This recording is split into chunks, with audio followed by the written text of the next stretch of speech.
Hello everyone, I am नवीन कुमार और यहाँ पर एक कंपनी जो कि स्टॉक मार्केट से पैसे उठाने का ट्राई कर रही है। कंपनी का नाम है रिटाजियो।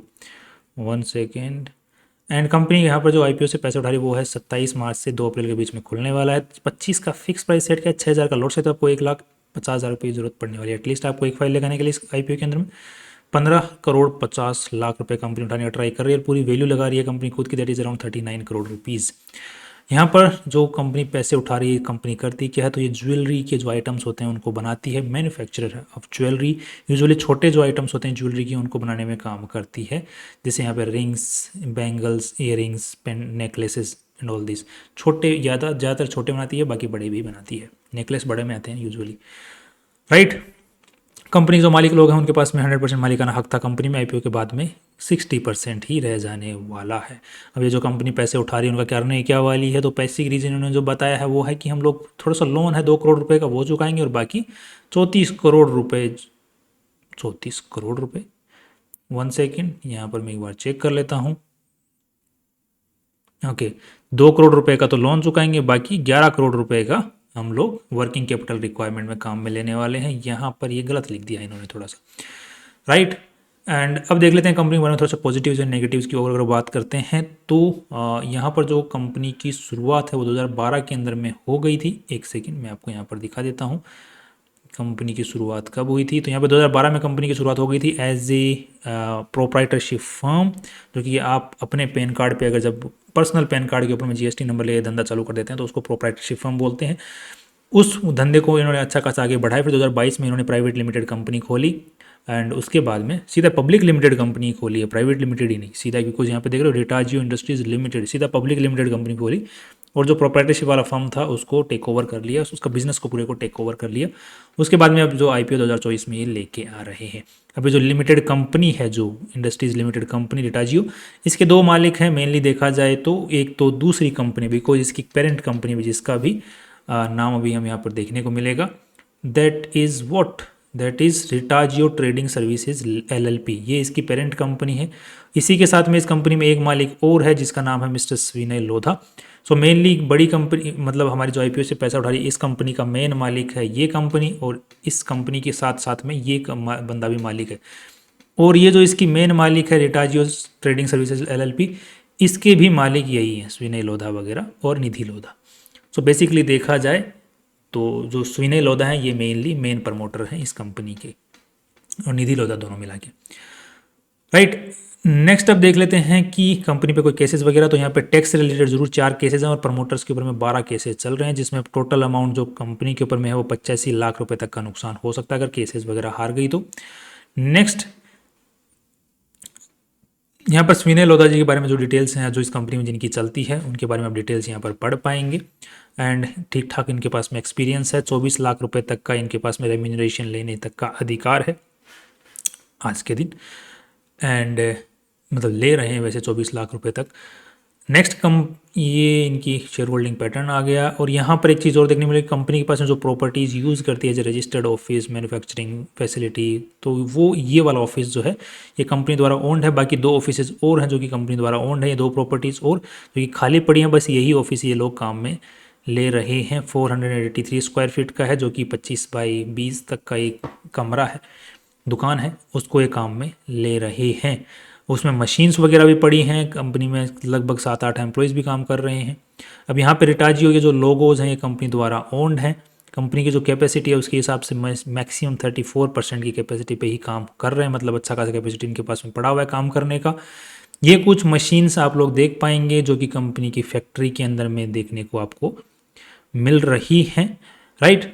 और कंपनी में लोगों 15 लोग काम कर रहे हैं आज के दिन टोटल मिला के, जिसमें से 6 लेबर हैं और 2 प्रोडक्शन एंड ऑपरेशंस में, एक क्वालिटी के अंदर में है, एक मेंटेनेंस में है।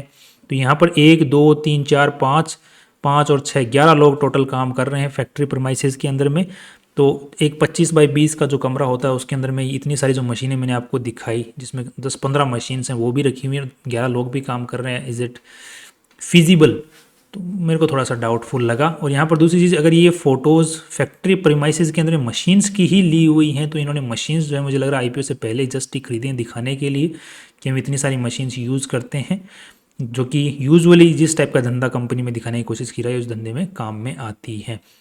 तो वहाँ मुझे थोड़ा सा डाउटफुल केस लगा कि कम से कम यार रैपर तो उतार लेते, राइट, फोटो खींचने से पहले। यहाँ कुछ फोटो रैपर ही नहीं उतारे, कुछ रग्गा हो रखी हैं अच्छी खासी जिनका यूज हो रहा है, दैट्स फाइन। नेक्स्ट अब देख लेते हैं कि ये पर्टिकुलर कुछ सैंपल्स आपको देखने को मिलेंगे जो ज्वेलरी ये बनाते हैं उसकी। एंड नेक्स्ट ये कंपनी के 18 carat gold diamond studded jewellery वगैरह ये सब लोग ये यूजुअली बनाते हैं, जो कि 18 कैरेट गोल्ड वाली जो ज्वेलरी है उनके सबसे ज़्यादा बिकती है।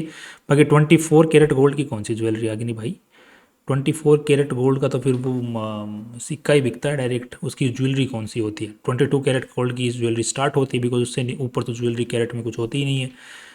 ये कौन सी बेच रहे हैं, सिक्के ही बेच रहे हैं डायरेक्ट, खरीद लिए बेच दिए, खरीद लिए बेच दिए, तो बना क्या रहे हो। तो यहाँ पर थोड़ा सा मुझे बेवकूफ़ बनाने वाली चीज़ नज़र आ रही है।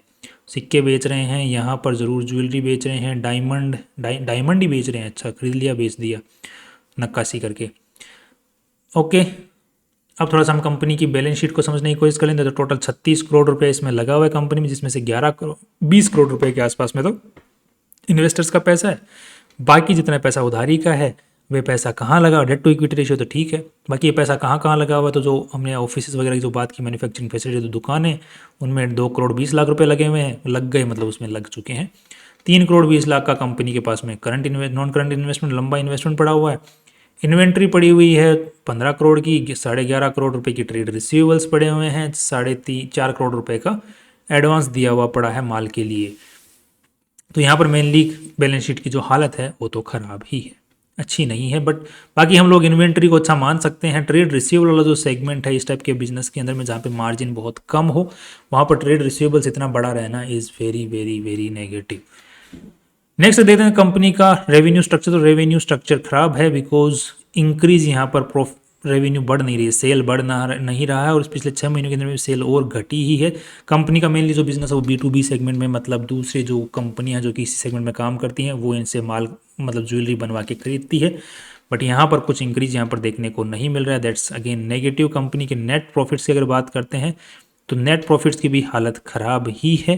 कंपनी जो नेट प्रॉफिट्स अब तक दिखाती आई है वो जो इन्वेंट्री पीछे बच गई है उसके बेसिस पे दिखाती हुई आई है, जो कि एक क्लियर पिक्चर प्रोवाइड नहीं करता। और यहाँ पर जो कंपनी ने इस बार जो ज्वेलरी पीछे नहीं बची है, रॉ मटेरियल पीछे नहीं बचा है, इन्वेंट्री पीछे नहीं बची है, तब कंपनी की रियल पिक्चर थोड़ी बहुत सामने आई है, जिसके अंदर में कंपनी का सिर्फ 1 करोड़ रुपए का प्रॉफिट हुआ है, जबकि एक्चुअली यहाँ पर अच्छा खासा प्रॉफिट होना चाहिए था बट नहीं हुआ, जो कि एक थोड़ा सा रॉन्गफुल डूइंग का यहाँ पर नज़र आ रहा है कि कुछ रॉन्गफुल बैलेंस शीट के अकाउंट्स में दिखाने का ट्राई किया गया है।